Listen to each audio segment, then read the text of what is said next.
Welcome, ladies and gentlemen. I'm joined by Dr. Danish Mustafa today, who's a professor of critical geography at King's College London. We had Dr. Danish Mustafa once before to speak about the Indus Water Treaty and the kind of politics that ensued after the Pahalgam incident when India unilaterally suspended the Indus Water Treaty. Pakistan is flooding now, as we know, and I mean they're very ambiguous kind of ideas about why Pakistan is flooding and what solutions there are really. So I'd like to speak to Dr. Danish Mustafa to understand why Pakistan is flooding again and why perhaps the epicenter of these floods, as some people are saying, has shifted, or has it shifted in the first place? And what are the solutions really? But let me first welcome him. Thank you, Dr. Danish, for joining me. Thank you so much for having me. Why is Pakistan flooding? I mean, Pakistan has been flooding very regularly in the recent past, but why are we flooding right now? And has the intensity of the floods increased in the recent past? I'm not sure. I mean, Pakistan flooded in 1956, 1958, 1973, 1976, 1988, 1992, 2010, 2022, to 2024, I think, and 2025 again.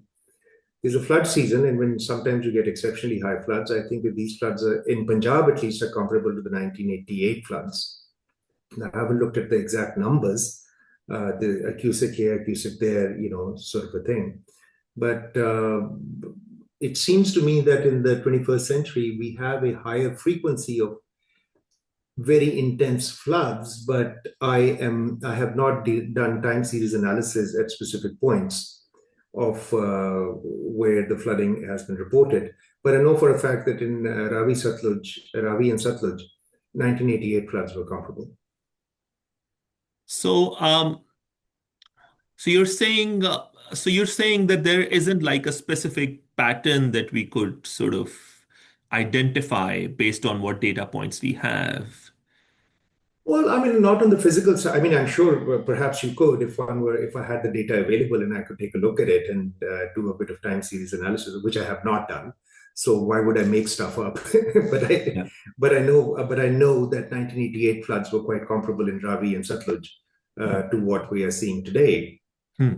Uh, Now, whether there is a trend, yes, there is a trend. There's greater losses, much greater losses. Why are there more losses? Because there are more people living in the floodplain. There's greater urbanization of the floodplain and certain other factors that are at play over here. Certainly not unrelated to the real estate boom that we've been witnessing for the past 20, 25 years is not separate from the kind of pattern of damage that we are observing. Now, whether the actual volumetric flows are exceptional or different as they are experienced in Pakistan, as I said, 88 floods were probably comparable, but I'd have to go back and look at the numbers and actually give you a definite answer on that one. I think How do you variation. compare how do you compare it to the 2022 floods, which were like much talked about, reported in the media a lot, and then there were more sort of loss and damage assessments in 2022 than there are now, but 2022 floods were completely different. yeah. 2022 floods were because you had immense precipitation, southern monsoon in Sindh and Balochistan. Hmm. So the rivers were not in flood. It was the floodplains outside of in the river valley that had immense amounts of rain, and the waters that accumulated in the floodplain had no way of getting back into the Right, river, if you will, right. in Sindh. Yeah. And those were primarily limited to Sindh and Balochistan. These ones are limited to Punjab, primarily, Chenab, Ravi, and Satluj. Indus is not in flood. Right. So, different location, different place. So so if one looks at the causal side of these two floods, do you see something in common that, or something we're doing wrong that we're flooding? Um, I mean, you talk about the floodplain or urbanization or the development of some kind of real estate in Punjab across on the floodplain. Do you see similar causes in the 2022 flood, or do you think that, As I said, they were completely different. Okay. 2022 Hmm. floods were because you had exceptional precipitation in Sindh and Balochistan, Right. right? In Balochistan alone, I believe up to 25 to 28 dams were swept away because of intense rainfall. Hmm. And in Sindh, you had intense rainfall in the floodplain all over Sindh. And in Sindh, the Indus River, which is the main drainage of the area, is levied on both sides. So there are walls that take it all the way down to the sea, if you will. Right. So the water accumulated in the plains around the river. The river was not in flood. The Yeah. river was flowing as normal, but Yeah. everywhere around it was completely flooded. So then the question was how to get the water out of the floodplain into the river to go away out to the sea. That was the issue over there. Completely different. And Punjab was relatively untouched at the time. Barring some local level flooding in KP, in Swat, and those sorts of places in mountains, different phenomena altogether. But Punjab did experience unusual precipitation this year also, right? So in terms of precipitation, do you see like major differences? Again, I'll have to look at the data, which I have not. Okay. And it's not like the Met Department is forthcoming or the Irrigation Department is forthcoming with putting the data on the website for you to take a look at and do some Yeah. time series analysis. You have to walk into the irrigation headquarters and then go around 15 different offices and get no for an answer before you get anything. And then again, the question also arises how useful is that data? Because we know that gauge reader, every single gauge reader in the irrigation department has another job besides gauge reading. Yeah. And I have personally seen officers of the irrigation department making up numbers I and want you claiming the to, season because the gauge reader is not there. but I mean, we I know want, the internal story, so yeah. let's not get ourselves. Yeah, definitely. But I want you to clarify this at least for my audience. Is there an India role in all of this? I mean, I'm sure you've seen the news and seen the memes also, but Well, India's role is insofar as that they're as stupid as we are, yeah, perhaps more. So they bought into this whole story of basically water projects being financed in Washington, designed in Netherlands, and implemented in India and Pakistan. That's the right, story, right? right. So they went for the same sort of a model as we did, which was basically about building dams and canals and irrigation infrastructures and trying to treat rivers like circus animals, doing tricks for them. Well, rivers are not circus animals. And every once in a while they go crazy. And not they don't go crazy, they do what they do. They move, they have flood pulses, they have all of that. So I have repeatedly said to everyone that the whole colonial paradigm of water management has engineered away low to moderate level floods. Hmm, Low to moderate level floods have been engineered away. They just don't happen. We don't let them happen, hmm, right? hmm. But the upshot of it that is that every time there is a high flood, because of our engineering, river engineering, we turn high flood into a very high flood and a very high flood into a catastrophic flood, precisely because of river engineering. So every infrastructure on the river that you build, typically that is built for a 100-year flood event. Sometimes if you have lots of money, you can build something for 500-year flood event. And sometimes if you have unlimited amounts of money, you build it for a 1,000-year flood event, right? So India built its dams, Pong, Hakra, Nangal, in the headwaters of the Ravi, Satluj, and Beas back in the 1960s, based upon a very limited time series of flow data that they had. And from that, they extrapolated what the 100-year flood event is going to be and so on. So every infrastructure that you build will have a safe design capacity. And there will always be a probability 1%, 2%, 5%, 10%, whatever the case may be, whatever the design parameters are, that safe design capacity will be exceeded. And if it is exceeded, then either you let the infrastructure go, which can be catastrophic, or you open up the gates and let the water flow and undertake removal of the levees in the upstream of the barrages to relieve the pressure on the infrastructure that you have.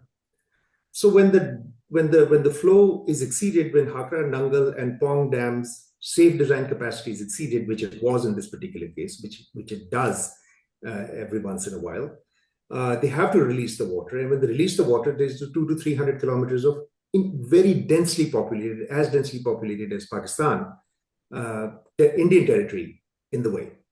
So you don't get the worst of it. The worst of it, India gets the worst of it before it hits Pakistan. And in this particular case, they even lost the Harike barrage as a result of it. I think it's probably one of the first times that, first or second times, because I know that during the 2022 floods, we lost a lot of infrastructure that we don't like to talk about. But in case of India, what I understand is this is one of the first occasions they've actually lost irrigation infrastructure from a flood event.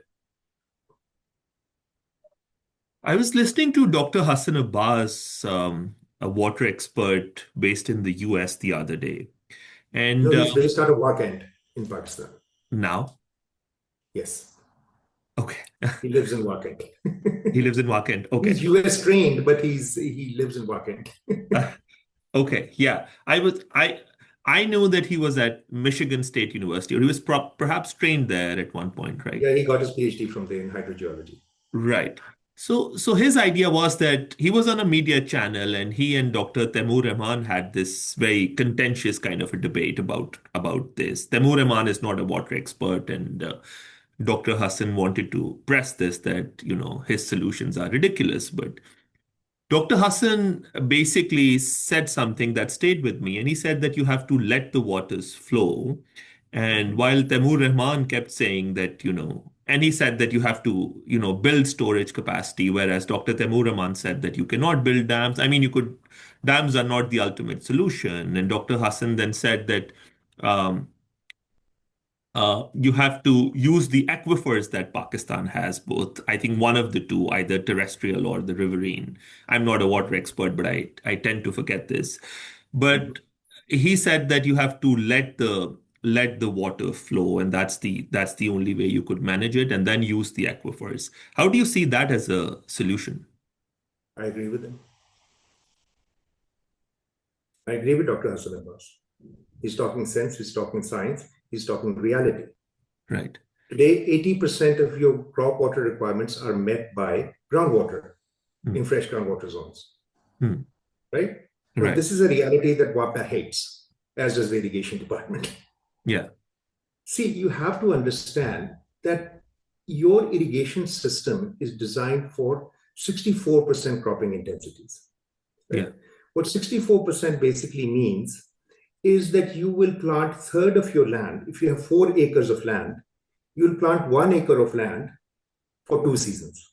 Right. Okay. Sorry. If you have 3 acres of land, you'll use a third and a third.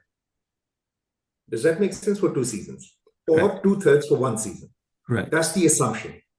Right. That's the assumption that the British went with. And that's the assumption that the entire irrigation system is designed for. If you plant 100% of the land for 2 seasons, then you've got 200% cropping intensities. Does that make sense? Yeah. If you plant 100% of the land for 2 seasons, that's 200% cropping intensity. That's the Yes. maximum cropping intensity you can have for 2 growing Right. seasons, right? Right. The system is designed for annual 64% cropping intensity. That's the obligation of the irrigation department to deliver water. Right. Right? Now, today you would agree with me that if you go into rural Punjab or rural Sindh, what you'd find is cropping intensity of up to 100, 150%. Right?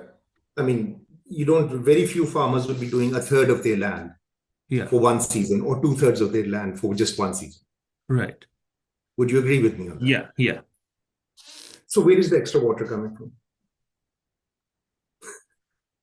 If the canal is only supposed to deliver you for a third of the land, where is the remaining water coming from? The answer is groundwater. Right. Right? Yeah. So I mentioned to you last time as well that when you were planning all of these structures back in the 1950s and 60s, there were probably 6 tube wells in all of Punjab. Today, there are 1.5 million tube wells. Right? Where is that water going? What is that water being used for? And volumetrically, if you look at it, it's an enormous part of basically your water budget, agricultural water budget. But that's something that we never talk about, that no institution ever governs, regulates, plans for, or does anything. There's no even legislation. Only Balochistan probably has a groundwater legislation on the books. Neither Sindh nor Punjab nor KP has anything about groundwater. If you have the money, buy a tube well, drill it in, and off you So go. does the fact that we're overpressing on groundwater resources, does that indicate that our aquifers are also stressed? Okay. Aquifer stress is an interesting concept. On the one hand, when you're talking about uh, aquifers along the, like in Lahore district, Sialkot district, Kasur district, adjoining Indian Punjab. In Indian Punjab, electricity is free for Hmm. agricultural tubers. Right. So the kind of catastrophic damage that they are doing today to terrestrial tube wells is something that has an impact upon the border districts. So someone in Kasur says to you, oh my God, my water is going down. Yes, their own over abstraction is a part of the story, but a big part of the story is India, something that no one ever talks about, Yeah. right? Second thing is that when you're talking about internal terrestrial groundwater systems,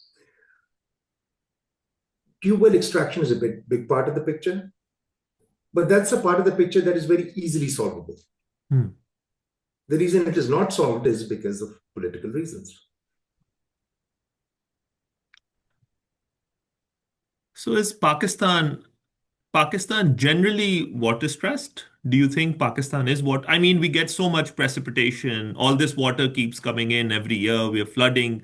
But then the reports from international organizations keep telling us that Pakistan is a water stressed country and per capita water availability has been declining and so on and so forth. Okay, I met the person whose name I'm forgetting. He's head of the Pacific Institute. I'm sure so you can look up his name, who came up with this metric of per capita water availability. And I Yeah. met him once and he said that this is the biggest disservice you've done to the water sector forever, to come up with this absolutely ridiculous Hmm. number of per capita water availability. Hmm. We are so glad you're here to tell us these things. If the population doubles, the water availability halves. What a genius insight that is. Where did you learn your mathematics? Oh my God, maybe I should do a PhD and figure out something along the same effects. But if there are more people, there's less of them. But by that count, then there's less oxygen in the air. For 3 billion years, we've had a certain volume of oxygen on this planet, right? Hmm. Hmm. So if there are more people, then there's less oxygen. Ab kya kare? Let's freak out. Hmm. It's a ridiculous metric. It doesn't mean anything in the first instance. But, international bureaucrats like it because they like simple things, and that's kind of cool. But is there also like a difference in availability when one just focuses on drinking water? Because Let me get to that in a minute. yeah. If in Sindh you want to do camel herding, there's no problem with water. Now, your country is the third largest exporter of rice in the world. Yeah. It's a major water hog. Your country is the fifth largest producer of sugarcane in the world, right? So that's like someone coming around in a Mercedes to me or a Rolls Royce and saying, I'm really stressed out, man. If you lend me 10 rupees or $10 or something, I got to buy some food. Would you put any, do you own this Rolls Royce? Yes, I do own this Rolls Royce, but you don't have $10 to buy yourself lunch. What would you say to that person? Are you money stressed? Right? You and I have a certain profile, right? Certain economic profile. I can perhaps afford to buy a small car, maybe a small Ford. I could equally go out and buy myself I don't know, a big Mercedes SUV. And then I have problems trying to meet my household budget. Would you say that I'm money stressed? So you're saying water is mismanaged, but Pakistan is not water stressed. Is that what Of you'd course, like it to is say? mismanaged because you live beyond your means. You put it to stupid uses. Hmm. Then of course you're going to be stressed. Hmm. But are you really stressed? You see, when you live beyond your means, does that mean that there's an economic problem or is there a behavioral problem? Hmm. Is there not Certainly, enough money or is there too much spending going on? yeah, certainly the latter. There you go. Uh, When you have a good life with less money within your means, you can have a wonderful life if you like.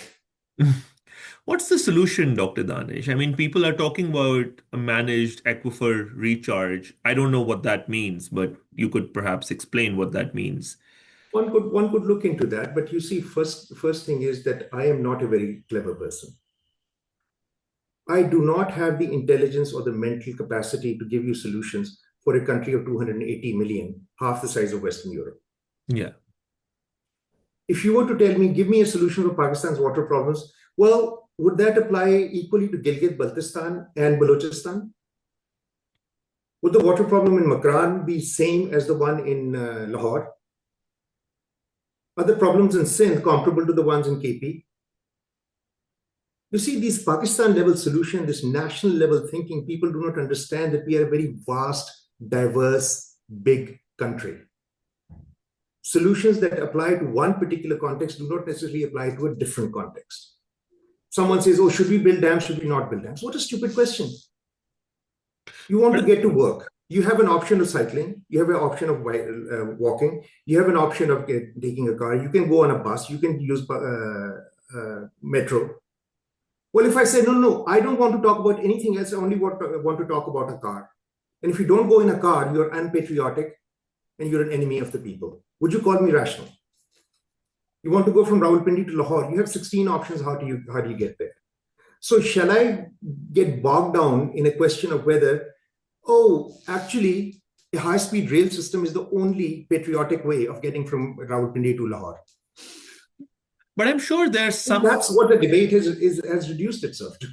but I'm sure there's That some. is a way of doing it. It makes sense somewhere, Hmm. maybe case to case basis. It doesn't in other instances. That's the kind of conversation one can have. Groundwater recharge. Yes, it makes sense in a certain place. You want to do groundwater recharge in Toba Tek Singh, it's got saline groundwater. It's got waterlogging in Silindri. Don't do groundwater recharge there. But I'm sure It's there's some, context based. I'm sure there's some universal don'ts. Are there none? Well, as I said, I'm not smart enough to know them. People who are smarter than me, and there are practically everyone in Pakistan is, ask them, they'll tell you. Any average uncle in any drawing room will give you all the answers. I don't have them. So talking about groundwater recharge, do aquifers, I think one thing that has been said, I was reading somewhere that aquifers take ages to recharge, which is why in some cases they're not a great solution. Is there a timeline issue as well? No, in geological aquifers, it takes thousands of years. Yeah. In riverine aquifers, it takes days. Hmm. Depends upon the geology. Depends upon where you are. Depends upon what the soil characteristics are, what the underlying bedrock is. Depends upon the context. So yes, if you're looking at the kind of aquifers you have in Saudi Arabia or Jordan, which are deep geological aquifers, they take thousands, sometimes millions of years to build. Then the others, like the kind of riverine aquifers that Dr. Hassan Abbas talks about, it takes days for it to refill and recharge. As I said, depends upon the context. Right. But in the Pakistani context, in an alluvial plain like you have in Punjab, Yeah. it's a matter of days to weeks. Then why hasn't the government been working on this as a potential solution? I mean, Because you it's a don't need to it's a work on it. political question, but Because you don't need to work on it. You leave it alone, it'll do by itself. You don't need to work on it. What you need to do is get out of its way. If you urbanize a particular surface, you remove the surface where the water can percolate, you build roads, you build shopping malls, you build all of that, you reduce the capacity of the land to absorb that water. If the land gets compressed, it reduces the capacity of the water to absorb in there, right? hmm. And secondly, there's no money in it.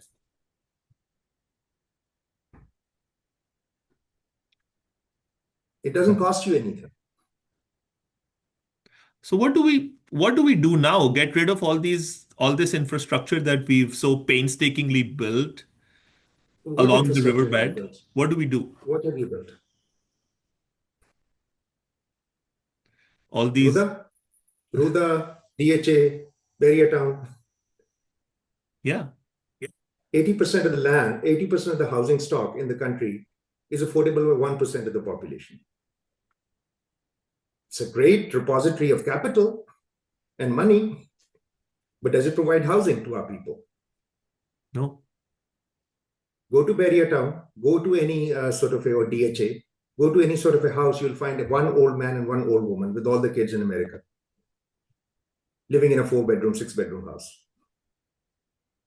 Right? Oh my God, we should not disturb those people. Oh my God, that's terrible. Let's not go there. But when it comes to poor people, even within DHA Lahore, you would find concentrated population of old villages which have now been surrounded Yeah. by your urban sprawl. Those are the people we bulldoze their houses, chase them out of the place, votes and what have you. Their land is free for taking, but not rich people's. I'm not saying get rid of it. No one is saying get rid of it. One is saying that there is a certain pathway that the country has chosen. Hmm. The pathway is that we are replicating the worst excesses of the worst model of urban development in the history of humanity, and that is the American model, which is based upon an automobile-dependent urban sprawl. That's what we have chosen to do with extremely low population densities. Now, once you have started on that path and you cannot imagine an alternative path, it's a failure of imagination. Hmm. So unless you change your orientation towards a more concentrated, multi-purpose, I say to people that the worst example of urban planning, as I said, practically most American cities are exactly that. From an ecological point of view, from a social equity point of view, Dubai is a very classic example of an extremely bad urban planning module. But it looks modern, it looks chic, it looks something that we want to go to. We like shopping malls and big lights and everything else. But how much does it benefit poor people, right? But if you change your orientation to say, we want to provide housing to 100% of the people in our country, free, affordable housing. We want to have walking cities. We want to have multi-purpose cities. Islamabad is a classic example of everything that you should not do in urban planning, which is separate out where the school is and where the people are living. The school should be in the middle of where people live, where the children live, so that they can walk to school. Your place of work should be within walking distance so that you don't have to commute, right? Your bus station should be in the middle of the city so that people can walk to it, and once they get off it, they don't have to hire a taxi to go scores of miles to get to where they want to get to. So what you've done is created automobile-dependent cities with the consequent result of everyone has to have an automobile, right? You build signal-free corridors. What do? I often ask people that if there's a pregnant woman trying to cross Firozpur Road in Lahore, how would she do it? She has to walk 1 kilometer, climb 150 stairs, go across and climb down 150 stairs. What about old people? What about children? That's the sort of exclusionary developmental paradigm that we have bought into. And that's not separate from the kind of flood story that we are seeing. But unless we start confronting these questions up ahead, instead of coming up with silly ideas, oh, should we bulldoze DHA? No one is asking for that. Who asked for that? No one is talking about dynamiting the barrages and the dams or anything like that. No one is talking about that. What one is talking about is a healthy debate, a paradigmatic shift in what kind of society we want to be, what kind of urban spaces we expect to see. Do we want to be like Dubai? Then be Dubai. You know what happened in Dubai in 2024. Yeah. Then be that. Enjoy yourself. So do you think that there is, from your conversation, what I get is that the solution, I keep thinking about solutions, sorry for that, but the solution No, you lies should. in how we redesign our cities, right? Of course, our cities are habitations, but again, I am very loath to give out solutions, right? The reason I'm loath to give out solutions because I don't know what the life and priorities of someone who's living in Bhuta Singhwala is. We should get off our high horse. We should get out of Islamabad, go talk to the person in Bhuta Singhwala and say, what would you like to have happen? What kind of agency that person should have? People will decide their own and they will decide what is best for them. But that's very antithetical to a very centralized kind of a state which likes to pretend that it knows everything sitting in Islamabad. What is good for Islamabad is good for Balochistan. Well, it's not. But Dr. Danish, my last question to you would be, I think we're running out of time. You said that the 2025 floods are comparable to the floods in 1988, right?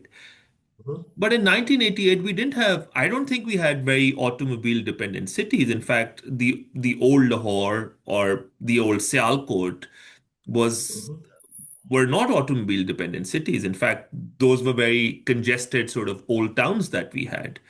So So, why what were was we the pattern flooding of? then? So, of course, you will flood. The question is what kind of damage you would have. Right, Flooding by itself is not a bad thing. right, Your country would not exist without floods, right. right? Yeah. Until about 150 years ago, floods are something that people celebrated, people prayed for, because floods spread out the beautiful soil and the silt upon all of your Punjab and Sindh. And that soil and silt sustained your civilization for 6,000 years. Hmm, hmm, It was only about 150 years ago when the British colonial paradigm came into picture that we thought it was a hazard. Low intensity floods. I have worked in central Punjab. Practically in those days, in every village, all the houses were built upon 7 or 8 foot high platform, mud platform. Because they were expecting the floods to come in. The floods would come in, farmers would be so happy because they would spread all the alluvium, rejuvenate the soil, rejuvenate the groundwater. And for the next 5, 6 years, they would not have to buy any chemical fertilizer. hmm. You think Mohenjo-daro and Harappa existed on 4G fertilizer? I don't think so. It didn't exist in those days. What is the biggest cause of rural bankruptcies and rural indebtedness in Pakistan? It is fertilizer, insecticides, and pesticides, which you buy on credit. And if your crop doesn't turn out well, you're in serious trouble. So the farmers pray for those things. It's in the urban area. So when you're talking about 1988 floods, by all means, compare the damage that happened in Lahore in those days and the damage that has happened in Lahore today, and you'll have your answer. Thank you so much, Dr. Danish, for joining me. And like Okay. always, for very, very straight answers. I don't know, it's the cutest ones, but it's not very clever. Thank you so much. Okay, all the best to you. Thank you.